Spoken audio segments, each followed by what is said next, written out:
les joueurs sur le banc, Badji et Ousmane Ndiaye, ça montre vraiment, en fait, voilà, là on voit que Anas Mahmoud a 12 rebonds, ce qui veut dire qu'actuellement l'Égypte, sur tous les plans, vraiment nous a carrément en fait battu. On voit ici aussi le visage de Karim Mané, le visage qui est crispé. Bon, c'est un match qu'on ne se devait pas du tout de perdre pour pouvoir bien commencer le match 1 minute 43 secondes qu'il faut assurer. face au Mali. Mais là, à 85 à 69, il est très difficile pour le Sénégal quand même de revenir lorsqu'il reste que 1 minute 43 secondes. Il va falloir beaucoup plus travailler. On a ce qui va essayer de Jendi, jouer rapidement avec Jendi, le capitaine. la pénétration. Jendi. On cherche les 3 points et c'est bien sur le nom malheureusement pour cette équipe égyptienne. Et là, Jean-Jacques Boissy qui va mettre plus la faute, mettre ce panier plus la faute. Jean-Jacques Boissy, donc MVP de Basketball African League, on se rappelle de sa belle prestation. Oui. Il y a de cela quelques mois, cette forme quand même qu'il a amenée dans cette équipe du Sénégal, mais ça ne suffit pas pour le moment parce qu'on voit quand même une équipe égyptienne beaucoup plus forte qui est en train de malmener le Sénégal dans cette compétition, surtout qui est en train de gérer son match à moins de 2 minutes de la fin de la rencontre. Ils sont en train vraiment en fait de gagner ce match-là brillamment à travers les shoots à 3 points, à travers en fait les rebonds, à travers une bonne maîtrise de cette équipe sénégalaise, une bonne défense qui est en place, beaucoup d'agressivité. Là, on voit encore un panier très facile qui a été mis par cette équipe égyptienne.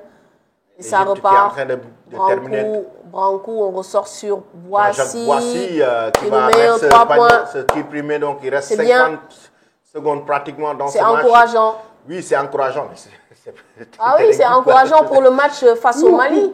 Là, on voit quand même. Là, il y a une faute technique. Une faute de Falfaï. Oui, ça, c'est une faute technique. Oui, manque d'inspiration. Oui, ça, c'est la frustration plutôt. Ouais. C'est beaucoup de frustration, en fait, des joueurs sénégalais.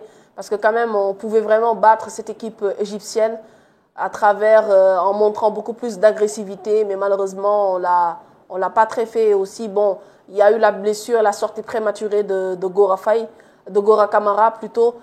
Mais malheureusement, pour les grandes compétitions et pour les grandes équipes comme le Sénégal, on se doit bien sûr d'être concentré et de ne laisser rien en fait nous perturber. Effectivement, donc là pour le moment, l'Égypte est en train de carrément damer le pion à cette équipe du Sénégal dans cette fin de rencontre. Là, on aperçoit Diallo avec le visage crispé, donc la grosse désolation des joueurs sénégalais, avec surtout l'absence de Gora Kamara que je rappelle et je persiste, je signe. Depuis la blessure de Gora Kamara, on voit une équipe du Sénégal quand même abattue sur le plan mental, déstabilisée. Donc une équipe du Sénégal carrément qui n'arrive plus maintenant à gérer ce match. Malheureusement. Malheureusement, et ce qui est dommage. Qui est dommage dans là, l'arbitre, le corps arbitral est en train de revoir la faute pour voir est-ce que c'est une faute technique ou pas. La faute technique au niveau de la VAR, c'est important. Donc, là, est-ce qu'il y a un pied d'or? Là, est-ce qu'il y a une faute de Falfaï? Il y a une faute. Il y a bel et bien une faute de Falfaï. Est-ce qu'elle est technique ou pas? Mais maintenant, ce qu'il faut voir, c'est, avant même la faute, est-ce qu'il y a pied d'or ou pas? Voilà, c'est ce qu'il faut vérifier. Mais là, il y a bel et bien une faute. Là, c'est une faute technique. De Falfaï. Oui. Donc, non seulement il a essayé de le retenir, mais par la suite, il lui a tapé sur le bras. Oui. Donc, l'arbitre est en train de consulter la VAR. VAR. Un pied d'or. Et les gars, je vous rappelle que le prochain match du Sénégal, c'est samedi. Donc, le Sénégal affrontera donc l'équipe du Mali, les Aigles du Mali. Oui. Donc, ça sera quand même un autre choc, une autre finale de cette poule D, parce que le Sénégal doit impérativement battre le Mali maintenant pour décrocher la qualification en quart de finale. Oui, parce que le Mali avait perdu son premier match et le Mali s'est racheté aujourd'hui. Oui, et par la suite, le Mali a gagné contre l'Ouganda. Maintenant, le Mali, bien sûr, va vouloir aussi continuer sur cette lancée et gagner le Sénégal. Déjà, ce sera une victoire de prestige face à une équipe sénégalaise, mais aussi pour pouvoir continuer la compétition. Maintenant, pour l'équipe du Sénégal, on est en train de se compliquer la tâche actuellement. Ah oui, on est en train de se compliquer la tâche, surtout avec ce score fleuve entre le Sénégal et l'Égypte, 88-75 maintenant. Donc les Pharaons sont en train de d'assurer en tout cas une victoire et à la fois une première place de cette poule D, parce qu'on sait que l'Égypte avait battu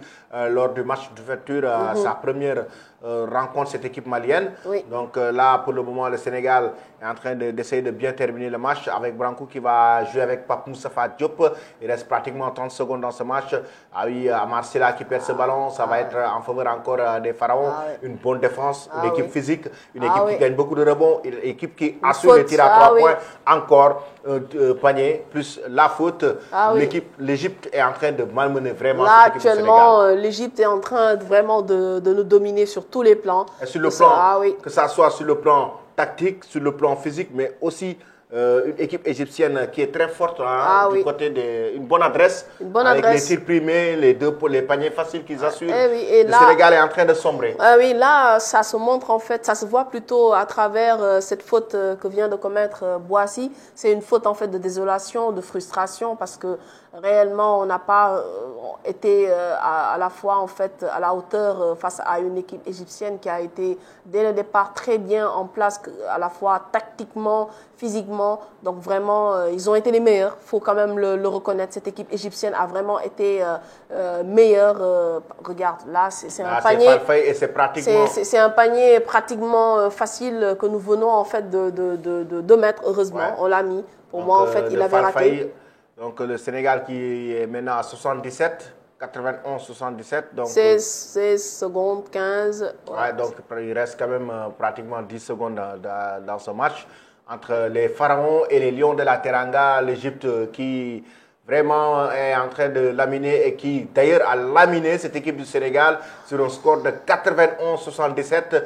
L'Égypte qui décroche la qualification pour les quarts de finale, mais en même temps qui occupe la première place de la poule D en battant le Sénégal sur un score de 91-77. Les Lions de la Teranga qui tombent pour la première fois dans cette compétition. Le Sénégal battu pour la première fois dans cette compétition par une équipe égyptienne beaucoup plus forte, beaucoup plus concentrée et beaucoup plus organisée sur le plan tactique.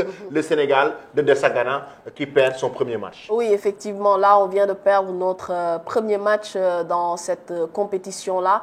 Et c'est malheureux quand même parce que, bon, on a certes perdu un des joueurs clés depuis le début du match, mais n'empêche, on devait quand même se réveiller et continuer à nous battre. Ce sont toujours en fait les tirs primés qui nous posent problème. À chaque fois, en fait, on le redit à la fois chez les dames et là actuellement chez les hommes, c'est toujours en fait les tirs primés qui nous posent réellement problème. Aujourd'hui, on n'a pas vraiment reconnu Boissy. Il n'y a que Branco qui a essayé tant bien que mal de porter cette équipe sénégalaise-là. Mais malheureusement, on était face à une équipe égyptienne qui était très en place tactiquement, qui était très en place et très physique aussi, et très aussi agressive. Il y a eu vraiment en fait des joueurs égyptiens qui sont vraiment, on va dire, qui ont vraiment été meilleurs par rapport